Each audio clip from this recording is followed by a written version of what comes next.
Hello my dear students, हम JEE PY की discuss कर रहे हैं। क्वेश्चन में हमसे बोला गया है in an AC generator a rectangular coil of 100 turns each having area 14 into 10⁻² metre square is rotated at 360 revolution per minute about an axis perpendicular to a uniform magnetic field of magnitude 3 tesla the maximum value of EMF produce will B.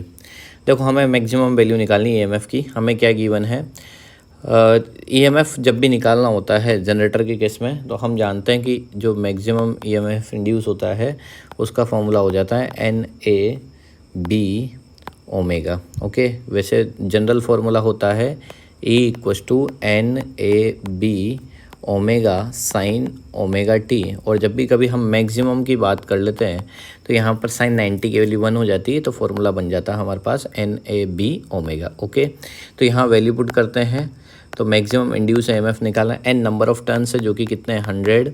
ए की बात करें हम area, तो वो हमें given है 14 × 10⁻²। Okay, B magnetic field की बात की जाए तो बी मैग्नेटिक फील्ड 3 टेस्ला दे रखा है। अच्छा, ओमेगा की वैल्यू की बात की जाए तो हम ओमेगा के लिए हम बात करेंगे। तो सबसे पहले हमें ये जो गिवन है 360 रिवोल्यूशन पर मिनट, ये जो 360 रिवोल्यूशन पर मिनट दिए हुए है ना, ये फ्रीक्वेंसी गिवन है।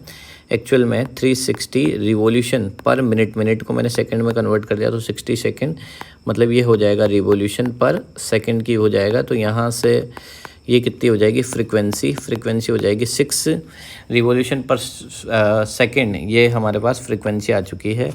अब हमें ओमेगा की वैल्यू पता करनी है, तो ओमेगा की वैल्यू क्या होती है 2πf होती है। तो ओमेगा की वैल्यू हो जाएगी 2πf की जगह 6 रखेंगे तो ओमेगा की वैल्यू कितनी हो जाएगी 12π हो जाएगी। ये हमारे पास ओमेगा की वैल्यू आ चुकी है, तो हम सारी वैल्यू रखते हैं यहाँ पर। तो ई मैक्सिमम जो है ये हो गया हमारे पास 100 × 14 × 10⁻² × 3 इंटू बी मैग्नेटिक फील्ड 3 हो चुका है और ओमेगा की वैल्यू कितनी होगी 12। पाई की जगह मैंने 22/7 रख दिया है यहाँ पर। तो यहाँ पर हम बात करें ई मैक्स की, तो ये देखो 10⁻² से ये कैंसिल आउट हो जाएगा, ठीक है। और कुछ कट 7 से 14 2 टाइम्स, तो ये हो जाएगा 24 और ये हो जाएगा ओके 66। ओके, 66 को मैं 24 से मल्टीप्लाई कर लेता हूँ,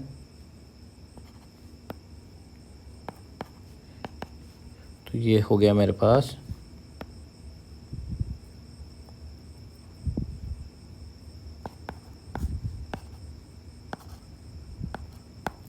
1584। ये हमारे पास निकल के आया वोल्ट। तो इसका आंसर यहाँ पर करेक्ट आंसर हो जाएगा 1584 वोल्ट। आई होप आपके क्वेश्चन समझ में